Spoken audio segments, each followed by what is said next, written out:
Start a small business. No need to work 40, 50 hours a week, slaving your life away. Obtain financial freedom, be your own boss, and create your own destiny. Moguls are the new superstars. The path to country club membership and a leased Mercedes-Benz is paved in gold as you take your business trips to Orlando or Vegas.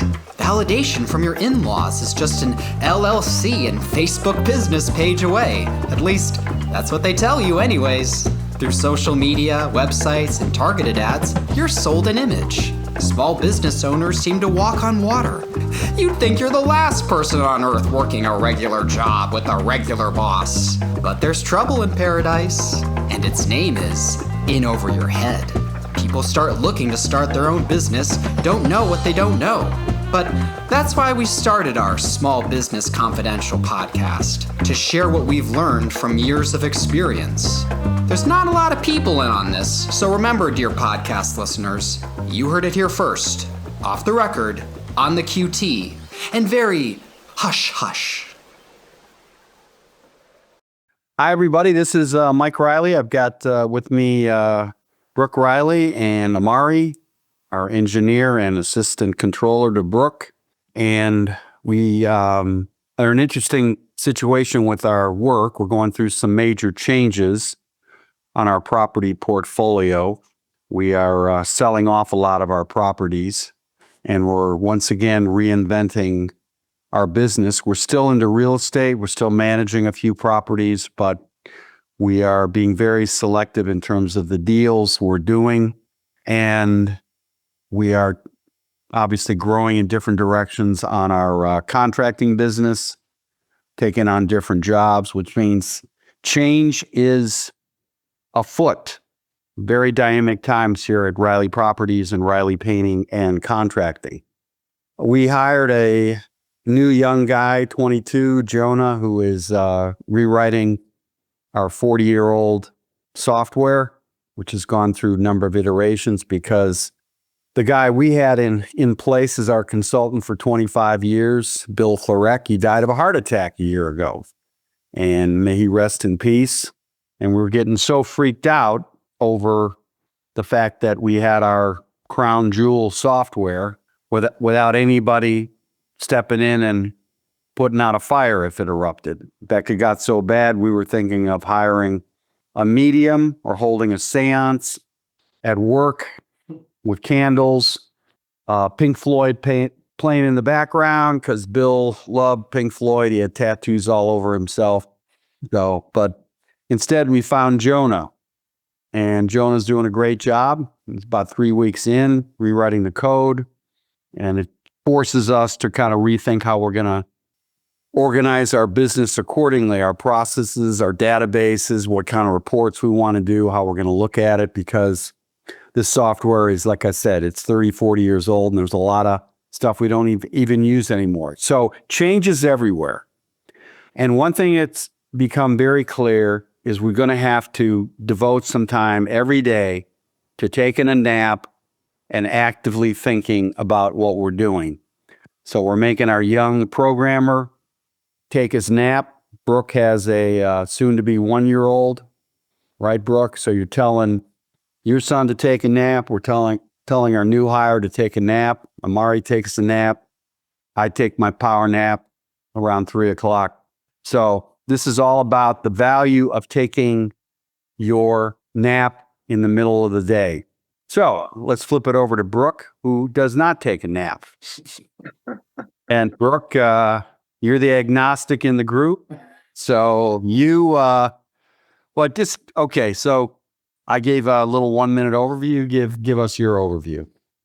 I think it's finding something to do to break up your workday that will kind of help offset any late afternoon energy slips. So for me, I don't like taking naps. I find that working out after working 4 or 5 hours, I come back from my run and I'm just, I've got my Celsius energy drink, and I'm just powering through emails, spreadsheets, getting back on texts. So I think for me, it's, anyone out there who doesn't like taking a nap, it's just finding a healthy solution that will, kind of make you more productive in that second part of the day. Yeah, I know, Mike, you're a big advocate on naps. I think for some people, they're super helpful. I think for some, maybe that they're not, they don't want to do that. But it's finding a different kind of solution. And honestly, like after, I don't know, I'm up by 6:30. So after like 6 hours, I'm pretty useless. So having that kind of break for me, I come back in the afternoon and, I feel a lot more energized. And, you would think going for a long run, you come back and, you feel exhausted. For me, I find it to be the opposite. My energy levels are a lot higher. And so I found something that works for me. And I think that's the most important thing. Well, before I flip it over to Omari for his 2 cents, I would agree with you, Brooke. I don't think it's necessarily you have to take a nap. I think what's necessary is you have to get off the treadmill of the work. You got to start climbing the tree and seeing the forest and not just looking at the bark on the tree. That's the yin and yang of having a business. You always got to know where you are in the journey. Is this work? Now, yeah, I rewatched that movie Air about Nike and Michael Jordan. Did you see that movie? Yep. I don't remember. I've only seen it one time. So, well, I find too another benefit of going for a run or working out, or I'm sure for you, Mike, taking a nap is if I have a problem that I can't solve, I'll go for my run. I won't be thinking about it. I'll be listening to my podcast. I'll be listening to some music. And it's crazy how the brain works. When you stop thinking about something and you come back to it, I have a solution that I'm just like, boom, this makes sense. This is what I should do. And in that movie, Phil Knight was contemplating whether he should use all of his resources in basketball to sign Michael Jordan instead of dividing up, the 250,000 and sign a couple of other random draft players. And Matt Damon, he came back to Matt Damon and said, okay, I thought about it. I'm going to give you the full amount. Go sign this kid. And Matt Damon said, well, how'd you come up with that? And he said, I went for a run. So that's just another benefit, in my opinion, of, whether it's running, lifting weights, going for a nap, going for a walk, you kind of let your brain reset. And problems that you have, I'm not saying, you're going to solve all your problems, but I would guess that, you'll at least come up with a better solution after you do whatever you do versus trying to stress through it and rush it and coming up with a solution that maybe isn't the right approach. I want to add one more thing and then I'll flip it over to you, Omari. The most important thing to mix with the nap or meditation or getting off the treadmill process is give yourself permission to solve the problem. Tell your brain that I got to figure out fill in the blank. Basically, you're not coming up with an excuse. Oh, well, I don't know. We're never going to find this. This is a waste. Don't get negative. Get positive. There's a solution. There's a solution. It may not happen overnight, but, for us doing more sublets on properties, that all came from, we had to figure out, where one of our key people, Lindsay, works. How's she billing her time? Are we making money in what she's doing?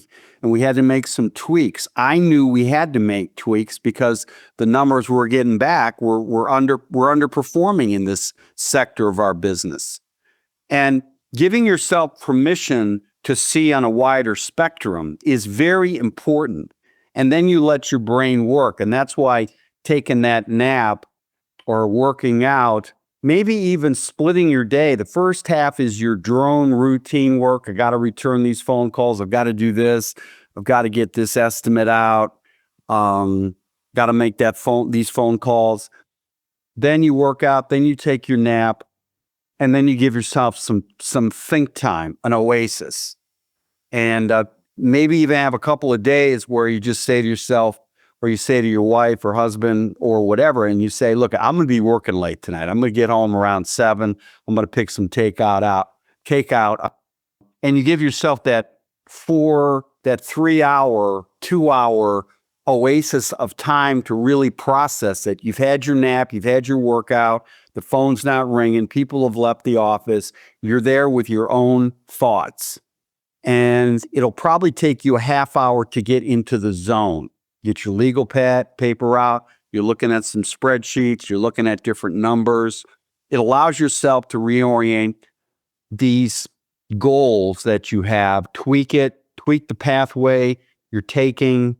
But having that positive, there is a solution out there. I just need to find it, and I need to allow myself the time to think about it. Amari, your thoughts?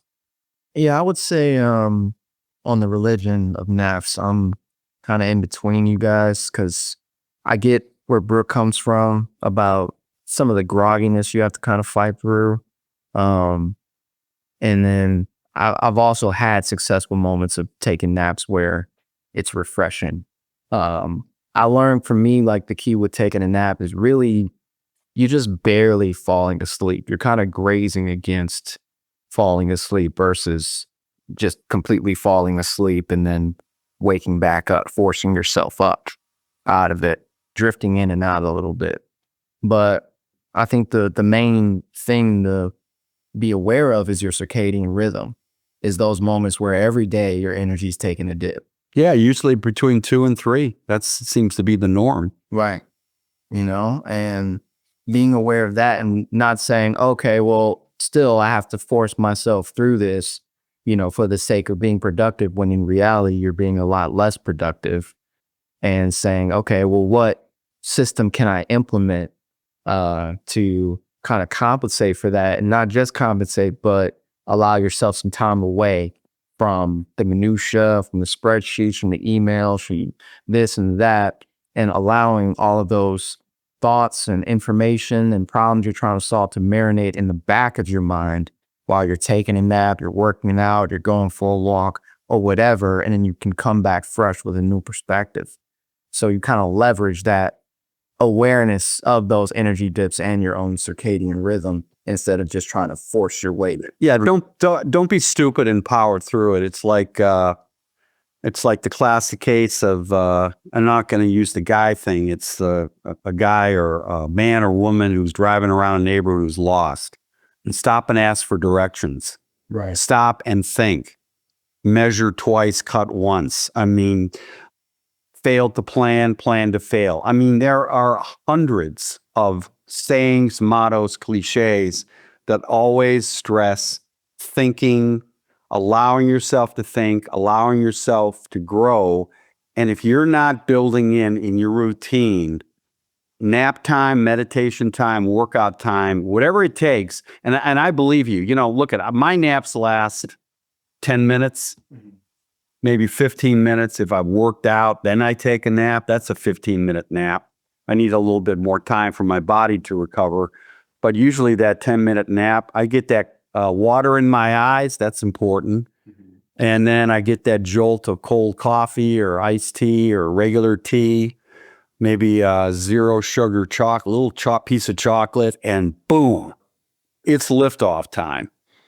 And then, and you will find, I guarantee you, you will start thinking differently. But you got to stretch that thinking muscle. And when you're on your own, when you're managing your real estate portfolio, or you've got a small business or whatever, and you're on your own, you have to always be aware where you are. Is this working? Do I need to change course? Do I need to think about a different way of doing it? That is what goes with working on your own. And nobody's teaching you that. Nobody talks about this, but all you got to do is, hey, everybody, you're listening, just go on your laptop and just type in the importance of taking a nap. There are study after study after study. This stuff is solid gold. And you're going against the grain because conventional wisdom is you're going to power through it. That's dumb. Okay? You got to stop and think. Over to you, Brook. No, I mean, I feel kind of like the odd man out here because, like you said, I don't take naps, but I just keep going back to you just have to find whatever solution that is during, the middle of the day, that kind of mid to late afternoon method, that works for you and that will make you more productive. So yeah, I mean, maybe one day I'll take a nap, but as of now, it's like what I have been doing works for me. So, I'm just going to keep doing what I like and what makes me, a good employee, a good husband, a good dad, good coworker. So yeah. Yeah, and if you got kids, you got family, whatever, you got a boss, just let them know. I need to have this break time. I'll be a better worker. I'll be a better, this is what I'm doing. Don't let people force you into, a hole. I mean, you may be a square. Don't go in the round circle. But at the end of the day, this is going to make you happier. It's going to make you certainly healthier. That's for sure. I mean, studies have shown taking a nap or working out every day is just helps you with your blood pressure, helps you with your emotional well-being. Always, and visualize a treadmill. You've got to get off the treadmill. You can't be a hamster on a wheel. You got a hamster on a wheel. I mean, what are you doing? I think I'll give you a great example of a nap. One of my favorite stories is this happened like 20 years ago. We got this big contract, Riley Painting and Contracting. We got this big contract to painting a storage center. So they had about 30 of these out in the fields. It was out in this kind of farmland country outside of Cleveland, not that far from Cleveland, but it was definitely in, an undeveloped area. And they had built the storage sheds. And that's when they first started coming out.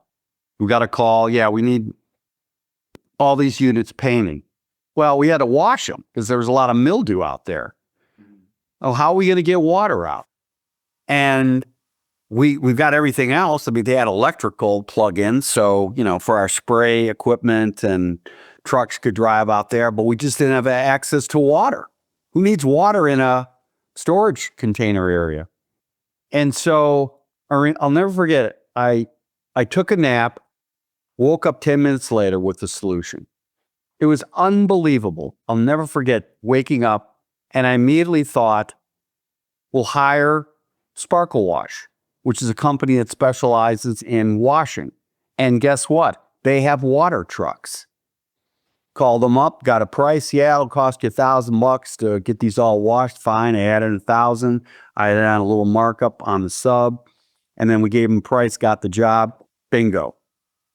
I would not have came up with that if I didn't let it go and let my brain come up with options. Mm-hmm. So, yeah. How about you? Yeah.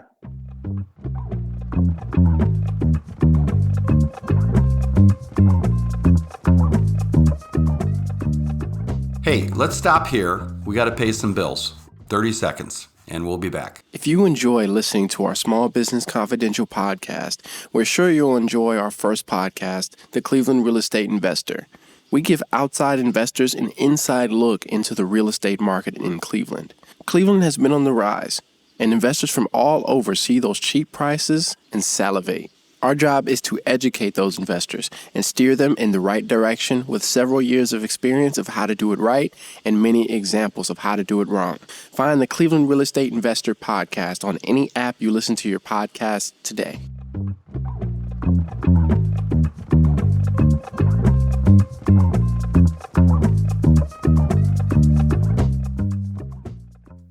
Mine are always like, examples like that is if I have, to send a somewhat testy email or respond to someone and, I'm kind of not getting anxious, but I'm like, how am I going to phrase this? And, I'll always go for a run. And it's crazy. Like I'll try it where I'll draft an email before my run, and it's kind of scattered and not direct. And I had one yesterday where I had to send out to a couple of our employees some, instructions on 2 houses that we're selling, a lot of moving parts, and I'm drafting it before my run. And I was like, no, I'm not going to rush this. I want to make sure whatever I send out, it's clear, it's to the point. And I went for my run, read that email, and I was like, this doesn't make any fucking sense. And I just, boom, 4 sentences, super direct. Both guys got back to me and said, okay, sounds good. Thanks. Yeah. I mean, I'm pretty, I'm very curious just how like the brain works with these types of things. Whether it's running, napping, working out, doing a cold plunge, just how it affects your brain and, how it affects your work ethic and just how you process things.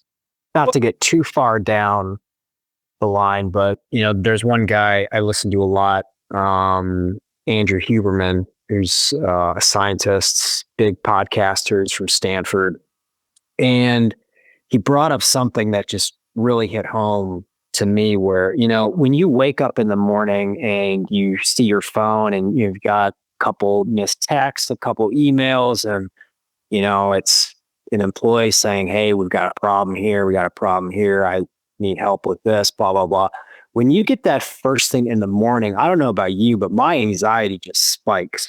And he talked about that. And he said, the reason it seems so bad in the morning is because your brain is at a slower pace. It's not at its peak kind of, operating level. But if you get that same text, around 10, 11, or 12, it's not going to seem like, this big problem. So one thing I try to do is, I'll check my phone when I wake up, but for that first like 30 minutes, I'm trying hard not to look at my phone. I go outside, I get some sunlight, I do my cold plunge, grab some tea, and I'm kind of easing into the day. And then I'll check my phone, check my emails. And so, yeah, I'm very interested just like how the brain works with all this stuff.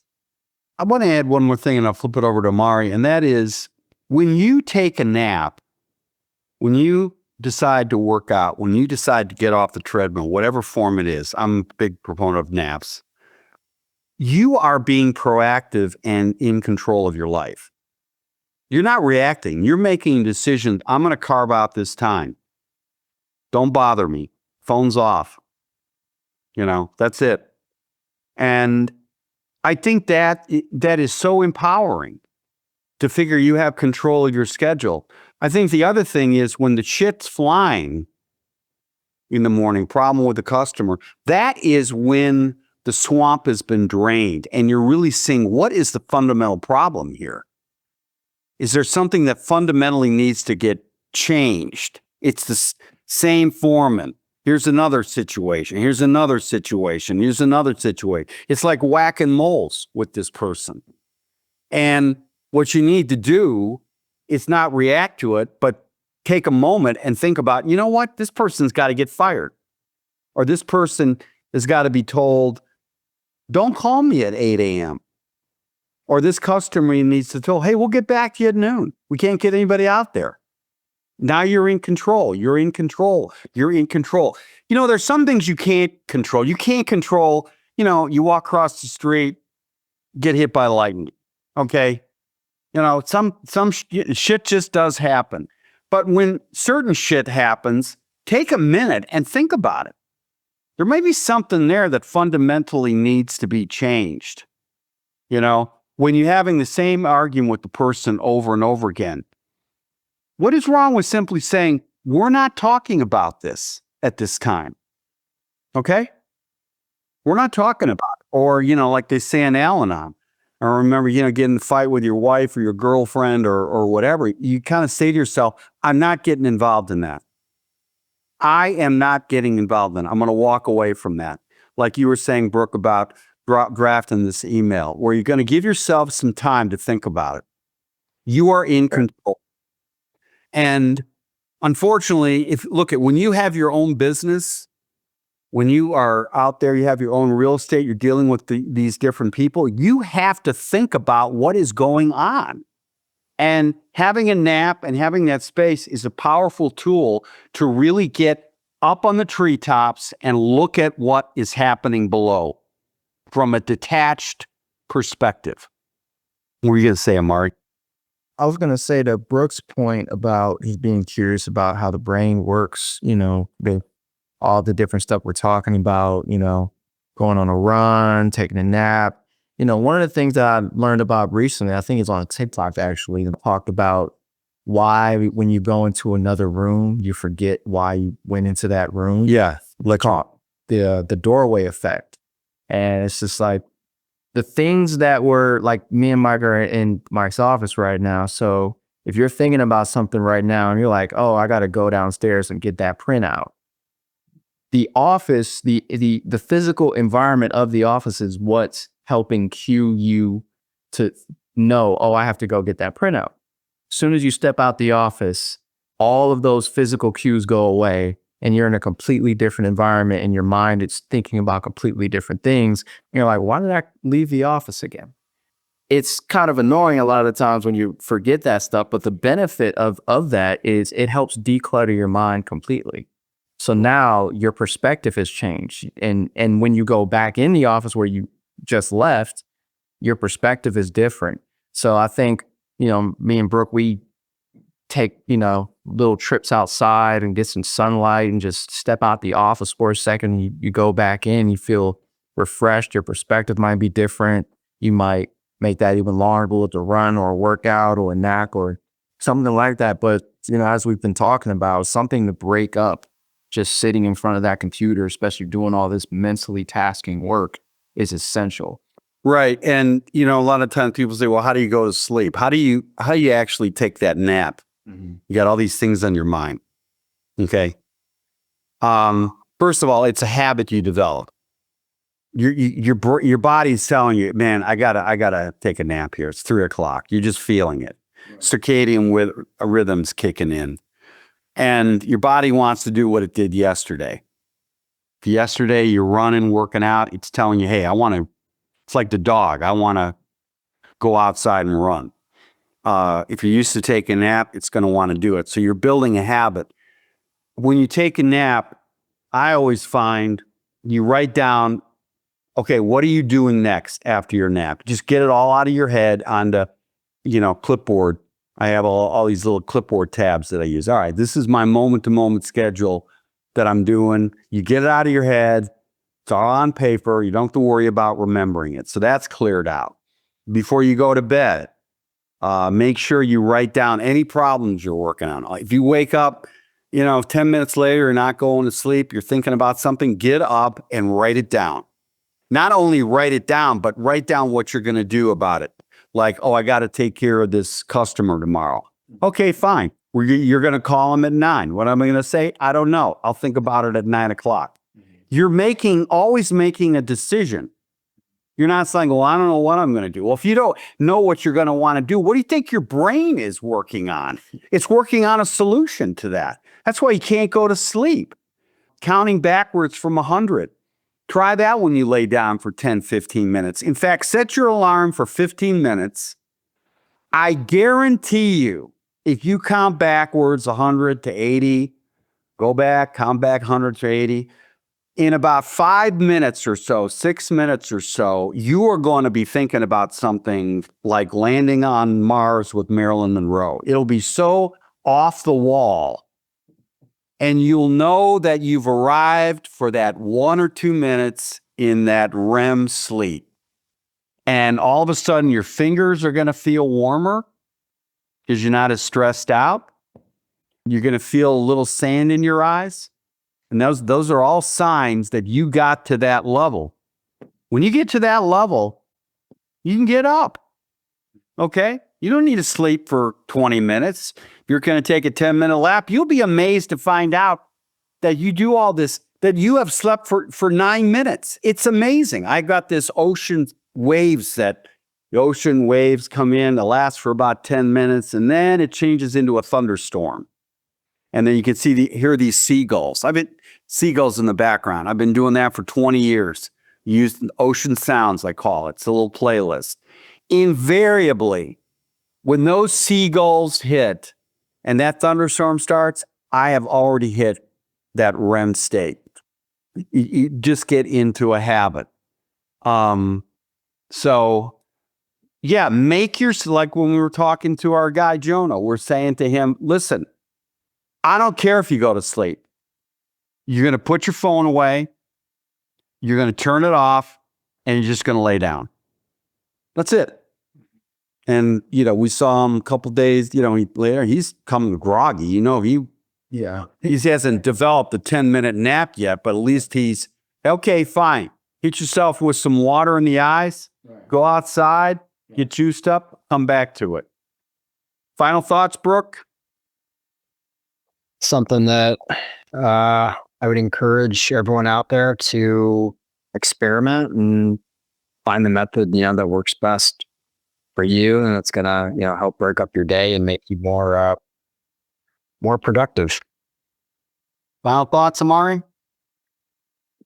Yeah, I think whatever routine you start to implement, it will be a little bit of trial and error in the beginning, whether it's working out or, taking a nap or whatever. But I think we can all agree that whether it's going on a run, taking a nap, whatever that thing is that breaks up your day is going to elicit a lot of positive results from when you do come back in, get back to the grind for those last few hours of the day.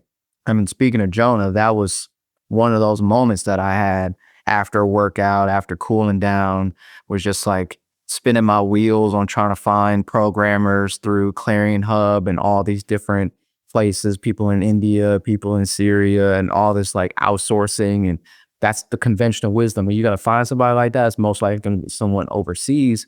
And after a workout, after just cooling down, going outside, I was like, you know what, fuck this. Like, why not just find somebody local? And I just started looking for different companies. And that's when we talked about Cleveland Jewish News ad. Yeah. And, then that Bingo. got Jonah, so it's like we've all had plenty of moments. The interesting thing about that ad was we've kind of, again, that was a shower moment, nap moment coming out of it, how to hire. Right. We actually put in print ad, plain dealer, the print ad on Sunday for somebody who's retired and wants to work a couple days, Right. working on houses, plumbing, electrical, minor stuff, minor repairs. We found 3 guys in their 60s, and they love coming to work. It's that's a vacation of them, coming to work, break up their routine. Right. So we figured, all right, let's put this ad for a programmer, Jewish News. Guess who's reading that ad? His grandfather. Right. His grandfather's reading that. So maybe the way to do is go to the grandfathers or the grandmothers and say, hey, we got a great opportunity for your grandson. Right. And let them be the hiring agent. Right. But that kind of out of the box thinking only happens if you have a routine that is out of the box. That's different. That's what a nap is. You're already leading an unconventional kind of routine. You're going to come up with cutting edge, unconventional solutions. If you got a restaurant, you're going to say to yourself, hey, do I really need to do it this way? What are my customers saying? Is there another option? Talk to your customers. What do they like? Don't come into it, with just a one track view. Same thing with real estate. You're going to, this is what we do. We're going to get this house. We're going to flip it. Really? Is it working? This is why you need time to think, reflect.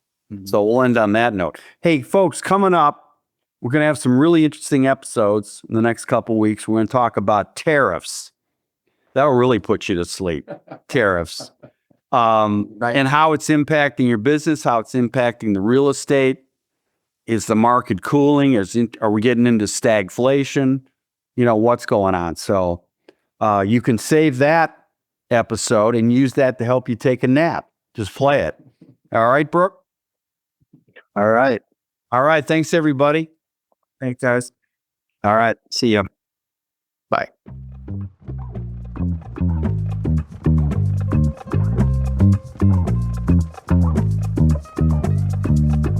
Thank you for listening to the Small Business Confidential. To support, please follow us on Instagram, Facebook, YouTube, and Twitter. Also add our podcast to your favorite streaming services. Everything is appreciated, and we'll be back soon with another episode and upload schedule.